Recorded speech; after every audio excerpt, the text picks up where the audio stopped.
अस्सलाम वालेकुम व्यूवर्स, मैं हूं आपकी ट्यूटर आयशा और खुशामदीद कह रही हूं आपको अपने चैनल विजडम में। सबसे पहले तो मैं आप लोगों का थैंक यू बोलना चाहती हूं, जो आप लोगों ने अच्छे अच्छे कमेंट्स किए, मुझे दुआएं दी, उसके लिए बहुत बहुत शुक्रिया। इसी तरह अगर आप मेरे चैनल को पसंद करते रहेंगे तो मैं आपके लिए लाती रहूँगी मज़ीद एक्साइटिंग वीडियोज़। तो आज का टॉपिक जो है, it's really alarming situation in Pakistan and in other countries as well. वो है जी mental health of childrens, specially आप इसको यूँ भी कह सकते हैं stress, increasing stress in children. सबसे पहले मैं आपको बताती चलूँ स्ट्रेस के बारे में कि स्ट्रेस एक्चुअली है क्या। स्ट्रेस एक ऐसी बीमारी है जिसको डायग्नोस करना या आइडेंटिफाई करना इतना आसान नहीं है। ये इंसान को अंदर अंदर सताती रहती है और आहिस्ता आहिस्ता इंसान की उम्र के साथ साथ परवान चढ़ती रहती है। बिल्कुल इसी तरह हमारे बच्चों में भी ये पाई जाती है और आजकल के दौर में बच्चों में ये कुछ ज़्यादा ही देखने को आ रही है। अब इसकी वजूहात क्या हैं? क्या इसकी वजह हम हैं, हमारा बिहेवियर, माओं का बिहेवियर, एक्सटर्नल इन्वायरमेंट, कौन कौन से आखिर ऐसे फैक्टर हैं जो हमारी जनरेशन को डे बाय डे साइको बनाते जा रहे हैं। सबसे पहले मैं आपको बताऊंगी कुछ ऐसे सिम्टम्स जो आपने करने हैं डायग्नोस, कि अगर आपके बच्चे में ये आदत पाई जा रही हैं तो यकीनन आपका बच्चा भी स्ट्रेस का पेशेंट है। क्या आपका बच्चा भी नर्वस होता है, स्पेशली जब गैदरिंग्स होती हैं, बहुत सारे लोग इकट्ठे होते हैं, चाहे वो उसके क्लास फेलोज़ हों, चाहे वो उसकी टीचर्स हों, चाहे वो कोई फैमिली गेट टुगेदर है। अक्सर बच्चों का ये एटीट्यूड होता है कि वो शाय होते हैं, बहुत ज़्यादा नर्वस होते हैं, कोई बात करते हुए हेसिटेट करते हैं। ये एक साइन है स्ट्रेस का कि वो स्ट्रेस से गुजर रहा है। Second is tiredness. क्या आपका बच्चा भी हर वक्त थका थका महसूस करता है जबकि उसने कोई हैवी वर्कलोड किया ही नहीं? क्या आपके बच्चे में भी अक्सर चेस्ट या स्टमक में पेन रहता है? क्या आपका बच्चा भी बहुत ज़्यादा मूडी है? फॉर एग्ज़ाम्पल, अगर गुस्सा आता है तो पीक लेवल का गुस्सा आता है, अगर हैप्पी है, एक्साइटेड है तो ओवर एक्साइटेड है, अगर किसी चीज़ पे शाउट कर रहा है तो आपके कंट्रोल से बाहर है। क्या उसको नेगेटिव थॉट्स आते हैं? फॉर एग्ज़ाम्पल, क्या वो बैक जाने की बातें करता है, जैसे किसी दिन के गुरूब होने की बातें, जैसे किसी इंसान के डेथ की बातें, जैसे किसी खौफनाक हादसे से रेलिवेंट बातें। इसके बाद है उसका वेट गेन और वेट लॉस। अगर तो उसमें अचानक से वेट गेन होना स्टार्ट हो गया है या फिर अचानक से उसका वेट नीचे आने लग गया है, ये भी एक साइन है कि वो अगर उसकी नींद ज़रूरत से ज़्यादा है या फिर वो उसको सोने में प्रॉब्लम्स आती हैं, वो प्रॉपर नींद नहीं ले पाता है, रात को जब सब सो जाते हैं वो जागता है या उसे लेट नींद आती है। उसके बाद जो सबसे लास्ट और सबसे इम्पॉर्टेंट है वो ये है कि कहीं वो आहिस्ता आहिस्ता तन्हाई पसंद तो नहीं होता जा रहा। फॉर एग्ज़ाम्पल, सब लोग एक जगह पे बैठे हैं, बच्चा साइड पे होके अकेला खामोश बैठा है। उसके बाद उसने फ्रेंड्स के साथ रहना छोड़ दिया, उसने फैमिलीज़ के साथ बैठना छोड़ दिया, उसने बातों में आगे से रिस्पॉन्स करना छोड़ दिया। मीन्स वो खामोश होता जा रहा है और अकेला होता जा रहा है। तो ये हैं सारे सिम्टम्स। अगर आपके बच्चे में हैं तो जान लीजिए और अलर्ट हो जाइए, क्योंकि आपका बच्चा गुजर रहा है स्ट्रेस से। अब इस सिचुएशन में आपको करना क्या है, ये सारा कुछ मैं आपको बताती चलूँगी। आपने करना है फॉलो मेरी रेमेडीज़ को, लेकिन उनकी तरफ जाने से पहले आपको करना है मेरे चैनल को सब्सक्राइब, मेरी वीडियो को लाइक और शेयर। तो चलते हैं जी इनकी रेमेडीज़ की तरफ। रेमेडीज़ हैं जी दो तरह की। Number 1, you have to change the life style of your child. Number 2, you have to change your own behaviour. यानी कि हमें दो तरह के चेंजेस अब यहाँ पे लेके आने हैं। नंबर 1, सबसे पहले तो बच्चे के लाइफ स्टाइल को चेंज करना है, और दूसरा चेंज जो है वो आपने अपने अंदर पैदा करना है, यानी कि अपने बिहेवियर में चेंज पैदा करना है। अब जो चीज़ें आ जाती हैं जी लाइफ स्टाइल की तरफ, उसमें 3 फैक्टर्स मेनली इन्वॉल्व होते हैं। सबसे पहले तो होता है जी बच्चे की डाइट कैसी आप उसको दे रही हैं। डाइट आपने कोशिश करनी है बच्चे को फ्रेश फ्रूट्स, वेजिटेबल्स, यहाँ इन चीज़ों की तरफ उनको लेके आएँ, रादर दैन कि आप उनको जंक फूड, बर्गर्स, शावरमास, पिज़्ज़ाज़ खिला रही हैं। ये चीज़ें उसके लिए हेल्दी नहीं हैं। नंबर 2 इसमें जो फैक्टर आ जाता है, दैट इज़ प्रॉपर स्लीप। बच्चा कितने घंटे की नींद ले रहा है? 8 घंटे की नींद बहुत ज़्यादा इंपॉर्टेंट है बच्चे के लिए। अगर तो वो 8 घंटे की नींद ले रहा है, दैट्स वेरी गुड।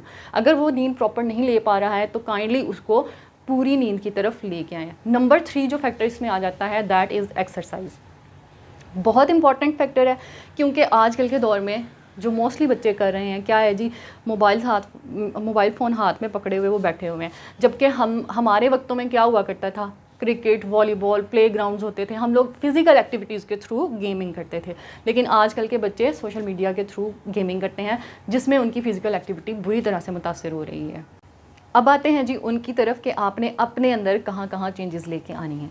देखें, जब आपका बच्चा छोटा है, बहुत सारे घर में ये क्या होता है कि बच्चों के ऊपर शाउट किया जाता है, ठीक है।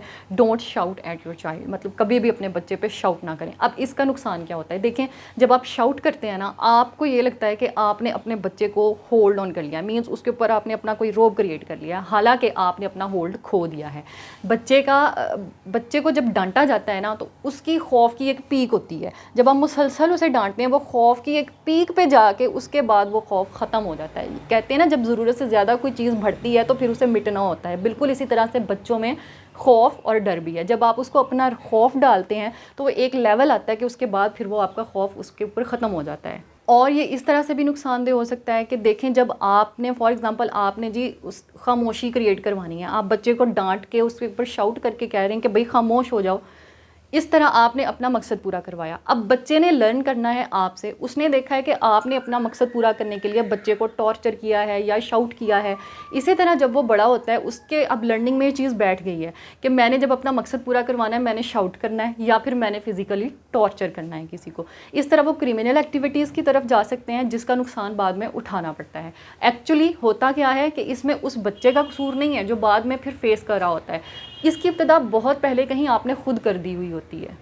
दूसरी चीज़ जो आपने अपने अंदर पैदा करनी है वो ये है कि हमारे यहाँ माएँ क्या करती हैं, बच्चों को फॉर एग्ज़ाम्पल अगर कोई सो नहीं रहा या उसकी कोई बात नहीं मान रहा या उसका कोई भी ऑर्डर जो है वो फुलफ़िल नहीं कर रहा, तो माएँ क्या करती हैं, उसको किसी ना किसी चीज़ का डरावा देती हैं। फॉर एग्ज़ाम्पल उसको सुलाते हुए क्या देती हैं, सो जाओ जल्दी, लाइन आ गया, सो जाओ, बाहर कोई जाइंट आ गया। इस किस्म के खौफ और डर बहुत छोटी उम्र से उनके जहनों में बिठा दिए जाते हैं। अब जिसके जहन में हमने खौफ और डर बिठा दिया है, ये बड़ा होते होते होते उसके साथ परवान चढ़ता रहता है। उसके अंदर अनकॉन्शियसली उसके अंदर एक खौफ बैठ जाता है और इस खौफ की वजह से वो सारी ज़िंदगी पूरे एतमाद के साथ अपने आप को एक्सप्रेस नहीं कर पाता। जब उसमें एतमाद यानी कॉन्फिडेंस की कमी होती है तो वो अंदर ही अंदर एक कॉम्प्लेक्स का शिकार हो जाता है। जैसे कि उसके साथ के बाकी बच्चे एक्सप्रेसिव हैं, बोलते हैं, अपनी बात कहते हैं, जबकि वो उस तरह से बयान नहीं कर पा रहा। उसको एक डर है, एक खौफ है, किस चीज़ का है उसे भी नहीं पता। ये चीज़ उसको कॉम्प्लेक्स में ले जाती है, जो कॉम्प्लेक्स आहिस्ता आहिस्ता बढ़ता बढ़ता स्ट्रेस हो जाता है और स्ट्रेस के बाद फिर बच्चा चला जाता है डिप्रेशन में। इसके बाद जी आपने अपने बच्चे को कोशिश करनी है कि वो एक्सप्रेसिव हो, अपनी फीलिंग्स को जो वो फील कर रहा है किसी चीज़ के बारे में, गुड और बैड वट एवर, वो उनको एक्सप्रेस करना जानता हो। आपने उसको इतना अलाउ किया हुआ हो कि वो एक चीज़ को अगर अच्छा समझ रहा है वो कह पाए, अगर वो किसी चीज़ को बुरा महसूस कर रहा है तो उसका भी वो इजहार कर पाए। देखें, जब आपके साथ सबसे पहली चीज़ तो ये इसमें आ जाती है कि आपने अपने बच्चे के साथ दोस्ती करनी है, ठीक है। उसको किसी एक टॉपिक पे उसके साथ डिस्कशन करनी है, वो उसके बारे में क्या थॉट्स हैं, वो उसके बारे में क्या फील करता है, उसको कैसे लेके चलता है, वीदर ही इज़ राइट और नॉट, वीदर शी और ही इज़ राइट और नॉट। लेकिन आपने क्या करना है, उसको उस वक्त रोकना नहीं है, उसको बोलने देना है। इस तरह उसके अंदर अपने आप को एक्सप्रेस करने की एक आदत पैदा होती है और ये आदत बहुत अच्छी है। किस तरह से कि वो अपने अंदर की नेगेटिविटी जो उसने कहीं ना कहीं से एब्जॉर्ब कर ली हुई होती है, उसको भी बातों बातों में फिर बाहर निकाल देता है। उस एनर्जी को, उस नेगेटिव एनर्जी को अपने अंदर स्टोर नहीं रखता, जो कि फिर बाद में बिहेवियर्स की सूरत में फटती है और जिसको हम स्ट्रेस कहते हैं। उसके बाद है जी, डोंट क्रिटिसाइज़ योर चाइल्ड। अगर आपका बच्चा कुछ गलत कर भी रहा है तो उसको बिला वजह की तनकीद का निशाना ना बनाए। थोड़ा बहुत तो चलें होता है, तरबियत का हिस्सा है, उसको रोका जाता है, लेकिन बेवजह बिला वजह बहुत ज़्यादा तनकीद, क्रिटिसिज्म बच्चे के लिए बहुत अच्छा भी नहीं होता है। और बिला वजह उसको रोका टोकी उसके ऊपर ना करें। अब देखें, मैं आपको एग्जांपल देती हूँ। एक बच्चा है, ठीक है, वो अभी छोटा है, कभी इस चीज़ को छेड़ता है, कभी उस चीज़ को छेड़ता है। माएँ क्या करती हैं, ओए इधर ना जाओ, इधर आ जाओ, इधर ना जाओ चोट लग जाएगी, उधर ना जाओ ये हो जाएगा, इधर ना जाओ। हर वक्त उनको एक रोक टोक के सिचुएशन में उसको गुजारा जाता है।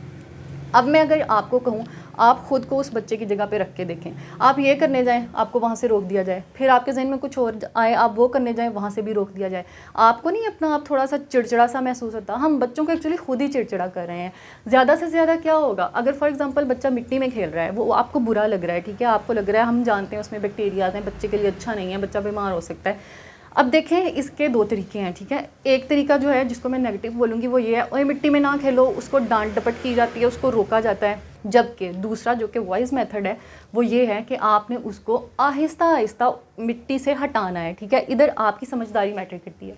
आप उसको मिट्टी का कोई रेसिप्रोकल दे सकते हैं। फॉर एग्जांपल वो मिट्टी में खेल रहा है, उसको गीला करके उसको डो बना रहा है, खिलौने बना रहा है।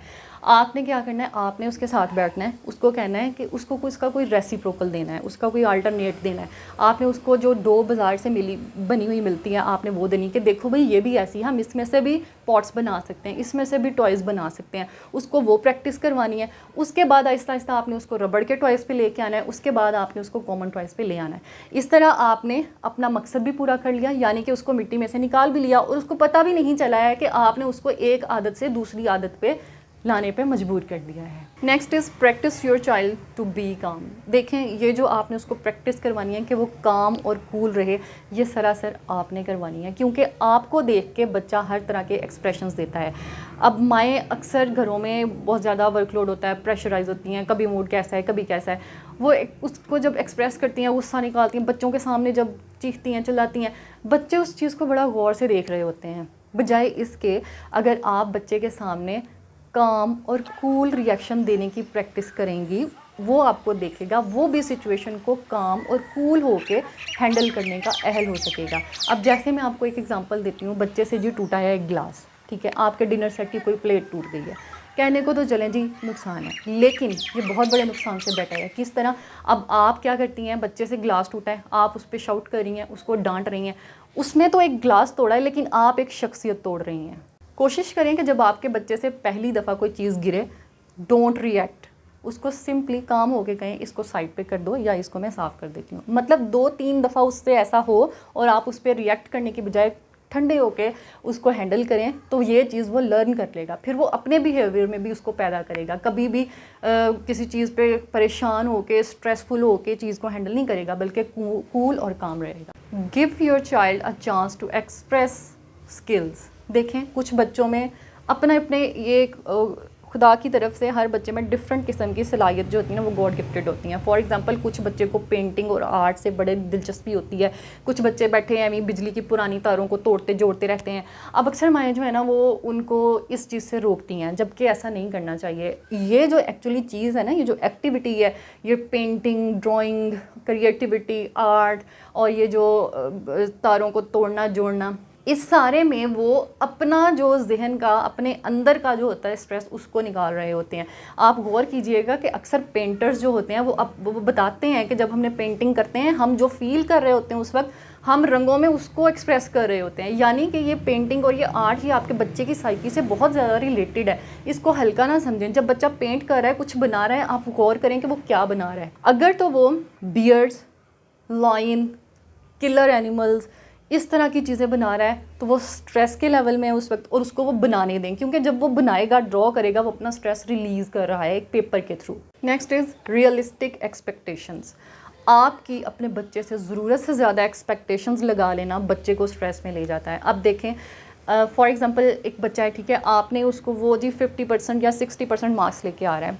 अब घरों में क्या होता है, पेरेंट्स, फादर्स, मदर्स ये कहती हैं कि अगर तुम इस दफ़ा मुझे 100% ला के दो, अगर 95% ला के दो, तो मैं तुम्हें ये टॉय दूंगी, ये रिवार्ड दूंगी, इस किस्म की बातें। अब आप खुद भी जानती हैं कि वो 60 से 95 का आपने उससे एक्सपेक्ट कर लिया है, तो क्या वो उसके लिए ईजी है?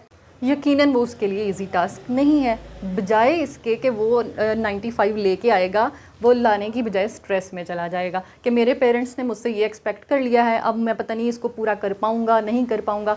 रादर देन देखें, आपने उसको, ठीक है, टारगेट आपने अपने जहन में अगर 95 का रखा भी है ना, आप उसको ग्रेजुअली लेके जाएँ। फॉर एग्ज़ाम्पल, अगर वो 60 लेके आया है ना, नेक्स्ट टाइम आपने उससे एक्सपेक्ट करना है 70 का या 75 का।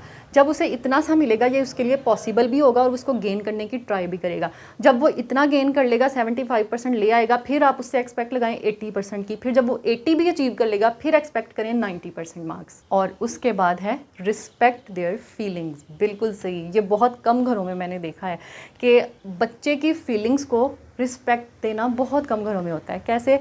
अब बच्चा फॉर एग्जांपल सैड है, मदर्स ने क्या करना है, हमारे जो कॉमन यही जो सेंटेंस चलते हैं, हाँ ठीक है, तुम तो रहते ही उदास हो, मैं क्या करूँ, मैं तुम्हारा मूड ही देखी जाऊँ, मैंने दिन तुम्हें ये करवाना वो करवाना, इस किस्म के, यानी कि लाइट लिया जाता है। मतलब उसको कुछ समझा ही नहीं जाता, उसकी फीलिंग्स को, उसकी सैडनेस को, उसकी हैप्पीनेस को हम लोग किसी मानों में रखते ही नहीं हैं। जबकि इसकी बजाय अगर वो सैड है, उसके पास बैठें, उसके साथ बातें करें, आहिस्ता आहिस्ता उसकी बातों को हैप्पीनेस की तरफ लेके आएँ, और उसके बाद आप अपनी डिस्कशन के एंड में देखिएगा कि आपका बच्चा सैडनेस की की बजाय हैप्पी होके उस डिस्कशन के बाद उठेगा, रादर देन आप कहें हाँ हाँ तुम तो रहते ही उदास हो, हम क्या करें, हम तुम्हारी उदासी देखी जाए।